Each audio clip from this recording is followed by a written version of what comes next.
Good afternoon, everybody, and welcome to the next edition of the Deep Crawl webinar series. My name is John Myers, and today we have a great topic and a great presenter for you. Today we'll be covering understanding natural language processing and BERT for search intent.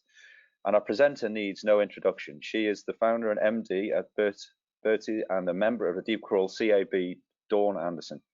Dawn has been in SEO since around 2006, working agency side, lecturing on SEO, and running her own consultancy as well. So coming at it from all angles of the marketplace, which is fantastic. So without further ado, I'd like to hand over to Dawn for the next 30 minutes or so to present to you on the amazing topic of understanding natural language processing and BERT for search intent. I'm really looking forward to listening to this one too with you guys. Thanks, John. Again, I appreciate being asked to come on this webinar. So looking forward to sharing about this topic, which intrigues me also. So talking today about understanding natural language processing and BERT for search intent.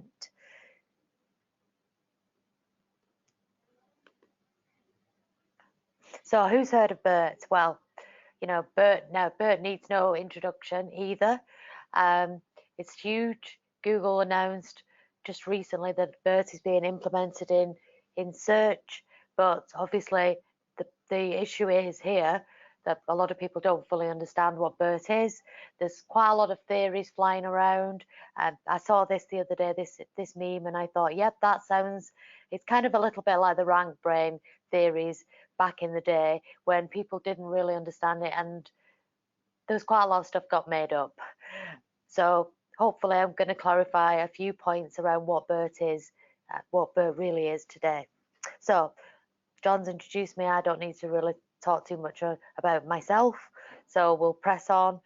The important thing to talk about is obviously I've got a Pomeranian called BERT. My business is named after it, and Google have obviously named their algorithm after my dog as well. Probably not, but it's just a coincidence. And that's Tedward, because he always feels left out. So, but we're obviously not talking about Pomeranians today. We're talking about BERT in search. And this was Google's announcement that they were actually implementing or rolling out an algorithm called Google BERT, and it was designed to better understand searches, both in terms of queries and in terms of content as well. So this is really important because BERT is many, many things, not just a Google algorithm, which we know of. As SEOs, we've probably only recently heard about BERT, you know, if you like, the framework, the algorithmic update, etc. But BERT is also an open source research project and an academic paper that was released around a year ago in October 2018 called Bidirectional Encoder Representation from Transformers, and obviously BERT is an anagram of that. I'm going to go into what each part of that means, the B, E, R and T, to hopefully shed a little bit of light on how this thing works. But the point is, probably most mentions of BERT that you see online are not actually about the Google update, because especially if you look in Google Scholar, there's absolutely loads of mentions of BERT, but it's more around the open source framework rather than the algorithmic update. So it's important to realize there's that clear distinction. So as I say, in the context of natural language processing, it's more likely to be about BERT as a tool, if you like, for natural language processing, based on the paper that Google open sourced a year ago.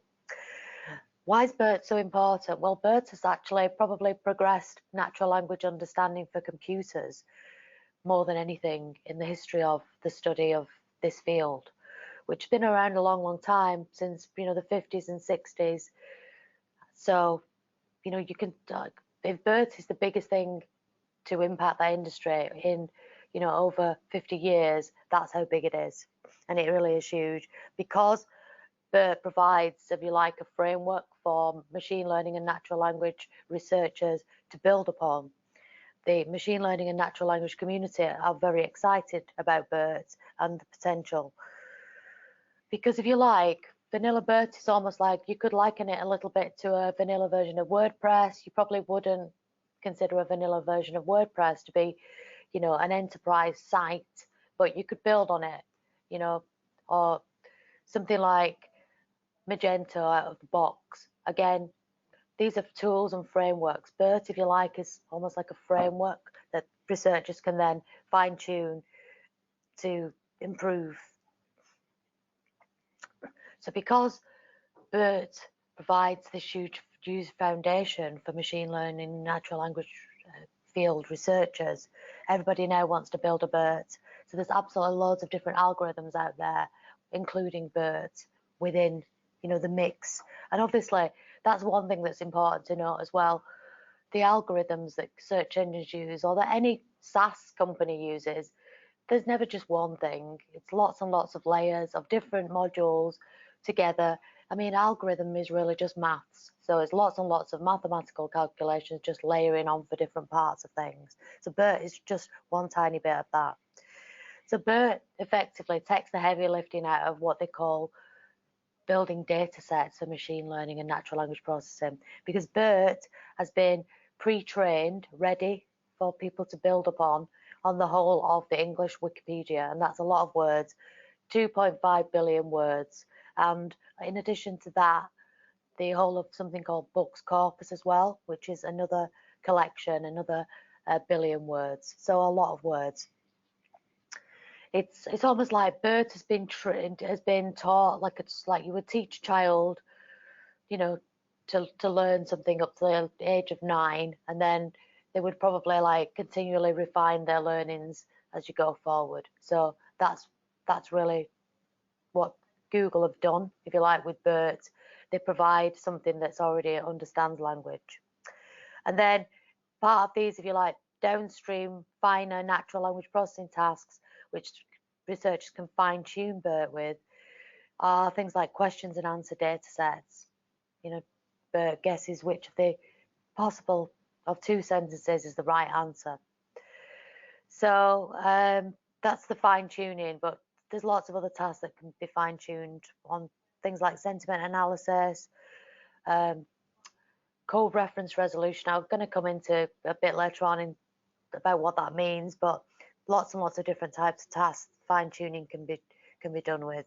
But the biggest one is probably questions and answer data sets.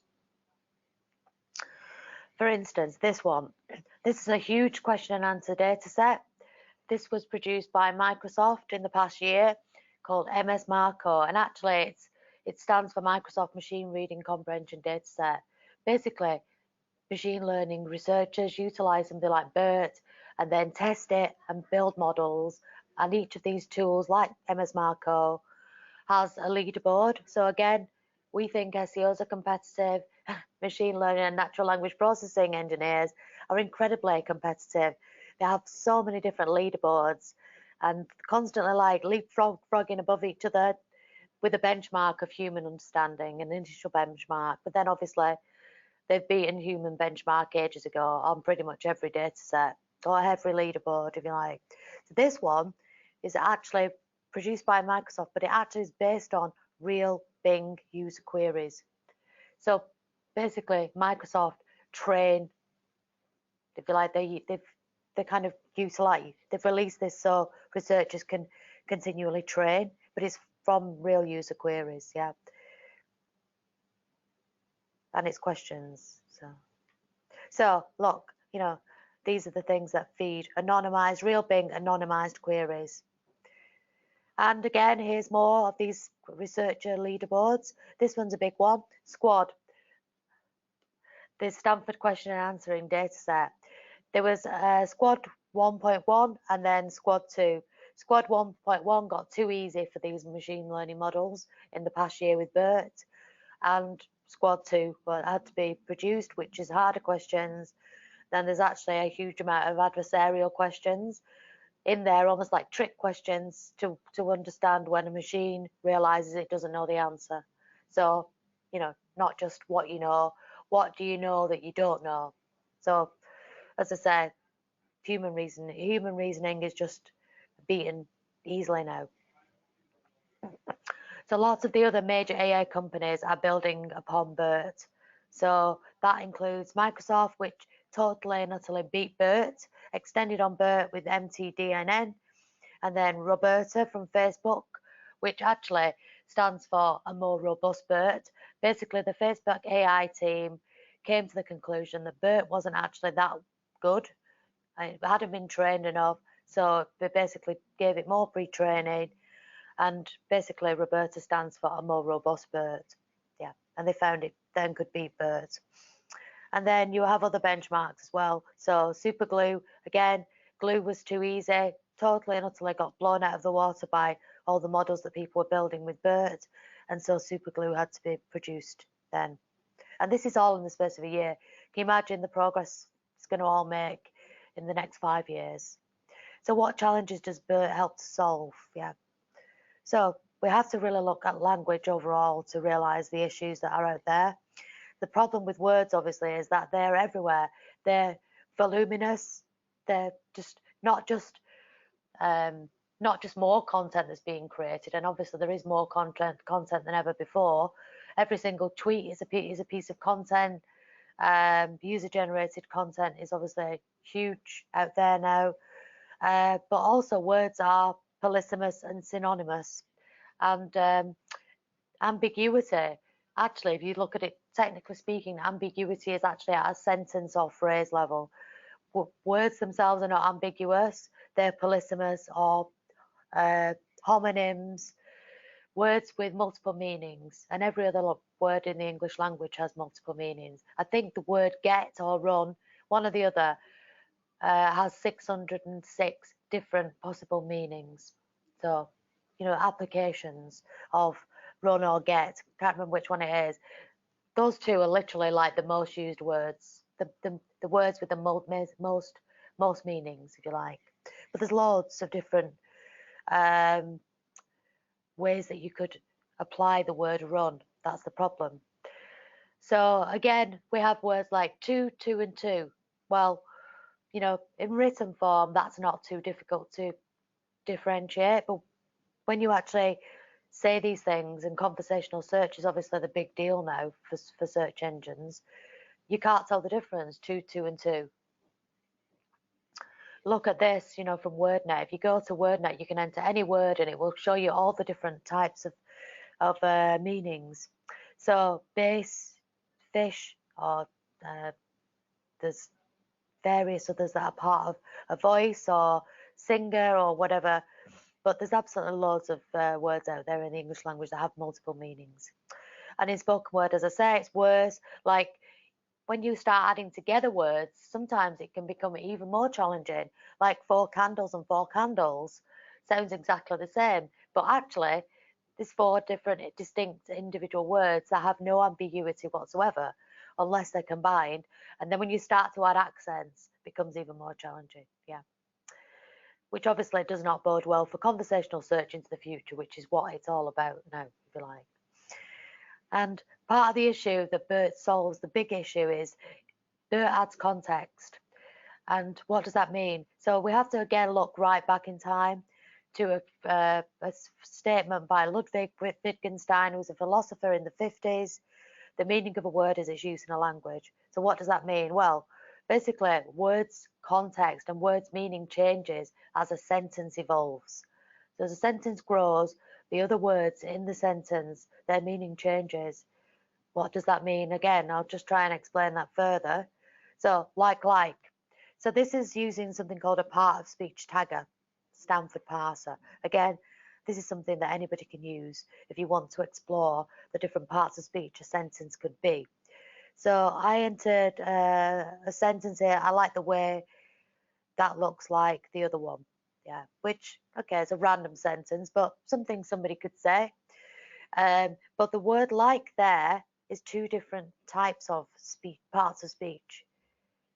You know, so it's the same word, but it's a different part of speech. And parts of speech could be things like adjectives, verbs, nouns. One of the big parts of speech taggers is the Penn Tree Bank tagger, and that has 136 different tags, 136 different types of word that something could be. There's linguists.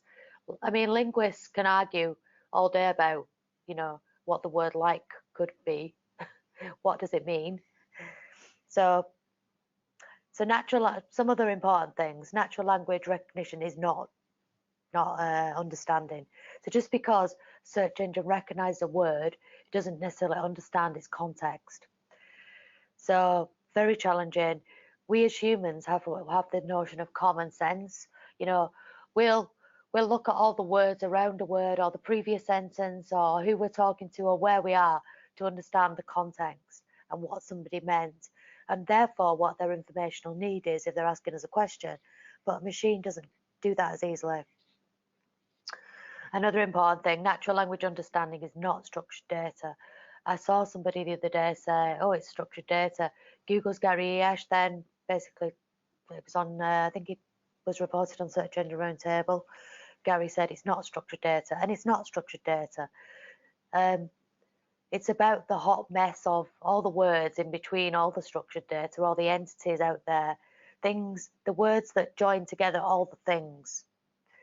So structured data obviously disambiguates lots of things, but the likes of natural language understanding adds context to all the things. Yeah. So there's lots of gaps to fill, and BERT helps to basically take away the vagueness or help with the vagueness of all those gaps between, you know, the knowledge graph, etc. And it's like this. So there's a paragraph. There's obviously the entities, named entities, the relationships, you know, the search engine might already have in its knowledge graph, and then all the little all the things between, like widely regarded as the, yeah, in the, and the, yeah, he wrote, well, probably wrote is some kind of relationship as well. That's probably part of, wrote is probably part of an RDF triple, but that's what these are, RDF triples with things in between that need to be like the context. They have the context that they provide adds meaning. And obviously not everybody's in the knowledge graph. So how can search engines fill in the gaps in between? So this is where they use this notion of natural language disambiguation. And one of the other big, if you like, philosophies behind this field is the notion of you shall know a word by the company it keeps. It's called Firthian linguistics. Basically what it means is that words that are connected tend to live together. So you might expect a word like shore to be on a page that says beach, sea, island, that kind of thing. So co-occurrence is the notion. And there's actually two levels of relatedness, first and second level relatedness. First level relatedness is content that you would expect to see in the same page as each other based on a topic, if you like. And then the second level relatedness is content that may be on another connecting page that also is shared with another connecting topic. So that might be categories, if you like, or subcategories, or even things like tags. So almost like clustering things together so the search engines realize, well, this is what this topic is about, particularly when it's ambiguous. So if a piece of content's about a river bank, you probably wouldn't expect to see that on a page about finance, whereas if a page is about a bank money, you would expect to see it on pages that are, say, cash, pounds, sterling, currency, etc. Yeah. And historically, language models, they're trained on very large text collections, but then a lot of them have to be tagged up, if you like, with these data sets, utilizing something called distributional similarity, if you like, learning the weights and measures of these words and where they live near each other. And obviously that's where BERT takes a lot of the heavy lifting out of this. Yeah. God, sorry. So basically they've had to mine all these bodies of text, corpora, to then build what they call vector space models for word embeddings, because it's basically it's understanding the distances using linear algebra to build vectors, almost like mathematical representations of where words live together in text collections.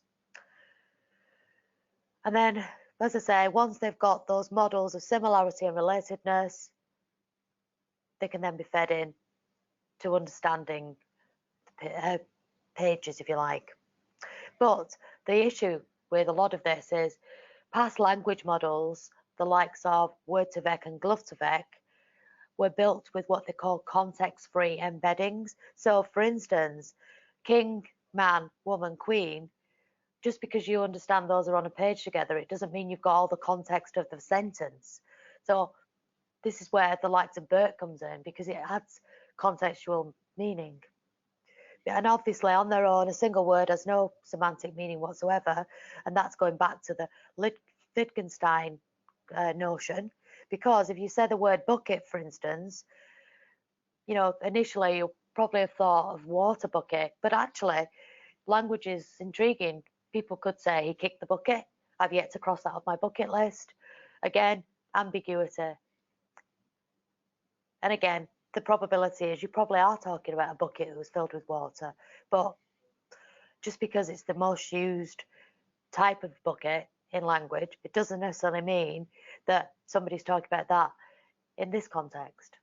So they have to have this notion to hold it all together. They have this text cohesion, and that's what, if you like, BERT provides. Text cohesion of all the different meanings of all the different words, all built together around a target word. Another important part of how search engines understand what the different parts of a sentence means is part of speech tagging. And this, you know, perhaps where linguists have been, I know Google had a huge, I don't know whether they still have Pygmalion, but they had Pygmalion, which is a huge army of linguists, 200 linguists they were up to, literally sitting there, tagging up and semi-supervision of conversational search in different languages. And in actual fact, that presented some challenges. I'm not going to go into too much detail, but it was reported on Search Engine Roundtable that, you know, it's really boring work. Loads of linguists sat there, PhD linguists sat there getting a bit upset that, you know, they were probably not being paid that well, and they were literally sat there like marking up sentences with parts of speech or different data sets, semi-supervision. In 2016, Dave Orr, who was a product manager for Pygmalion, said in the future we hope to have something scalable which literally learns itself, and that sounds like BERT. So again, there's an example of a part of speech tagger, but again, this is wrong. When you look at that search engine journal, it says noun, noun, noun. Well, actually, that's probably an entity, but it's not recognized. So the point is, it's only part of it. Yeah, named entity determination is a big thing that BERT does. BERT provides context. How does when we take it apart? So the first big thing is it's bidirectional. So when linguists have done these training processes with sentences to add context to these, if you like, these context-free word embeddings, they use this thing called a moving context window that will look at all the words that surround a target word to add meaning, if you like. But all the models, the likes of skipgram and continuous bag of word model, for instance, that TensorFlow uses, all move in a all move in a unidirectional order, one order, left to right, right to left, but not both at the same time. My understanding also is that just prior to BERT, Elmo was claiming to be bidirectional, but actually what that was doing is a different model. It trained the left side and then the right side, and then it added them together. It didn't look at all of the words in the whole sentence on both sides at the same time.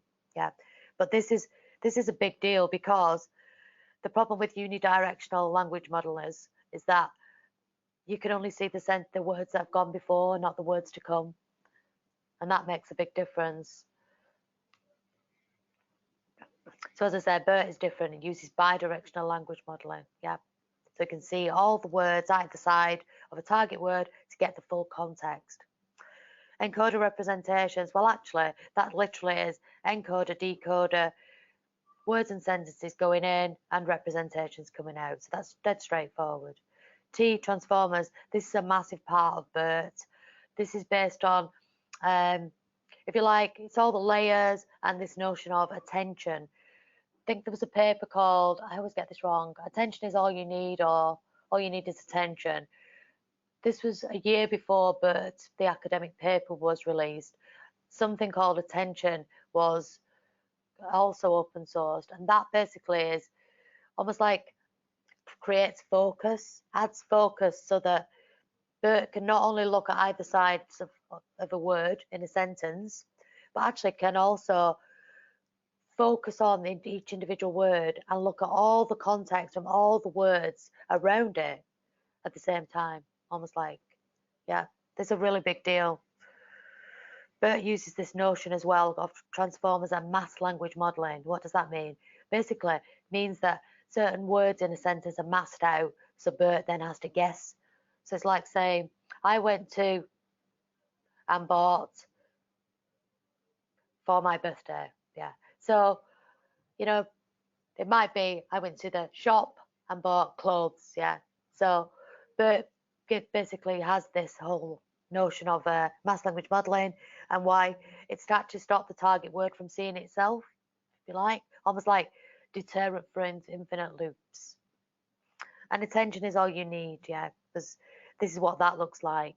So basically, it focuses in on a particular given word and then looks at the probability of where the weights need to be given, if you like, in a sentence. Yeah. What are the words in the rest of the sentence that matter the most? Yeah. And again, BERT actually advances the state of the art on an 11 natural language processing task. Probably more, that's when it was released. There's loads of different types of natural language processing tasks, by the way. It's more than 11. You can see a lot of them on Wikipedia category. But here's just a few examples. Named entity determination, textual entailment, so that's next sentence prediction, coreference resolution, that's understanding pronouns like he, she, etc., question answering, word sense disambiguation, bucket, bucket, bucket, you know, understanding kick the bucket, bucket list, bucket, automatic summarization, if you like, just summarizing, if you like, snippets, and polysemy resolution, homonyms and polysems. So what does that mean? Polysemy and homonyms, as I've said, is basically words that have different meanings but are the same word, yeah. And polysemy is actually worse than homonyms because homonyms are words where they actually don't have a meaning, they have no meaning that's related to each other, whereas polysemy is a word like run or get, where actually all the different meanings may be related to each other in the root of the word. Coreference resolution, this is a really big issue. It comes from this notion of Anaphora and Cataphora, so cataphoric resolution. So basically, it's mostly relating to pronouns like John recorded a deep crawl webinar with Dawn, and then he went for a walk in London, where actually it realizes the anaphora is realizing that the word he relates to John, the entity. Yeah, whereas, you know, not Dawn. So here's an example of cataphora, used less, yeah, but still important. She had a great time at the Deep Crawl CAB meeting, and then Dawn went back to Manchester, where the word she actually relates to something, an entity that actually hasn't been mentioned yet, Dawn, yeah. So it's about resolving that, and that's where the likes of attention has great value, yeah. So because basically, bottom line, computer programs lose track of who is who, you know. So it's about understanding what's being spoken about, particularly when you start to add in more entities together into a big body of text. Imagine 3,000, 10,000 word document, how many entities must be mentioned? So named entity determination, that's about kind of understand, like yesterday, Jerry White did a presentation talking about brand and saying, you know, actually, it's really easy for search engines still to actually not understand which brand or which person is being spoken about. And that's why they need to have this, if you like, disambiguation to understand, you know, the entity that's being spoken about. And we know that they, even on things like unlinked mentions are named entity determination, or could be used as named entity determination, because named entities are polysemic too. So, you could be talking about Mozart Street, Mozart Cafe, Amadeus Mozart. There's also loads of different ways of people refer to Mozart. Same with Beethoven.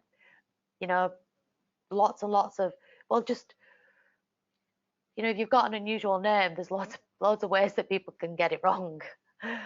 So it's about really trying to correlate everything together and understand exactly who's been spoken about in what context. Yeah. And again, in spoken word, again, it becomes harder. This is a really great, it's to Ronnie's sketch called Name Droppers, where Ronnie Corbett keeps overhearing a conversation and chipping in.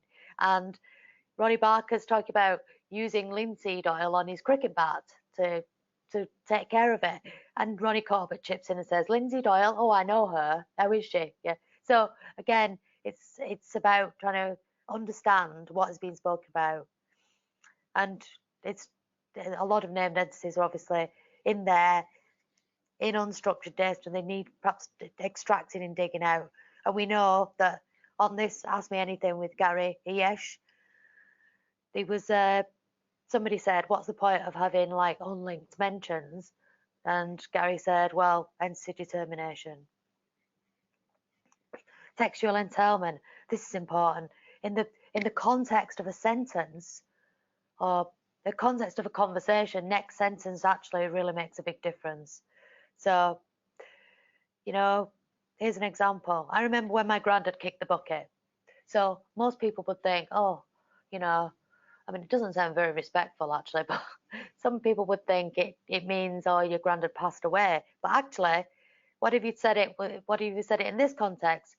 How far do you reckon I could kick this bucket? Yeah. So again, you would make assumptions based on the first sentence on its own, but not if you had the second sentence. So, how is BERT going to impact search? Well, as Google have said, they're going to get better at understanding that human language, and particularly given that this has like feed forward learnings. So the more it gets better, the more it then self-teaches, the more it gets better, the more it self-teaches. So it's just going to become increasingly brilliant, if you like, over time, understanding all the nuances of human language. But again, there may also be this point about scaling conversational search. So we might actually see that Comscore statistic about voice search that might come true. Suddenly voice search might become that much quantum leap better because of the likes of BERT. Obviously there are other challenges there as well, but Pygmalion was never that scalable, not internationally. And also I think it's going to make a big difference to international SEO, because we know that the vast majority of the web is built for programmers English. Even though English is not the most spoken language in the world, most of the web is built in English. So linguistics have these very strange and almost phenomenons, transferable things that you can pass forward across languages even if you don't understand the language. For instance, if you ever get a chance, watch the video on the Zips mystery. It will blow your mind, because literally any language or any frequency distribution in the world basically is ordered based on 1 over its rank. So these are like phenomenons that are transferable in computational linguistics.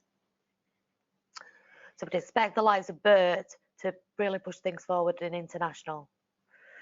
And like I say, it's just going to become better and better at understanding all the contextual nuances.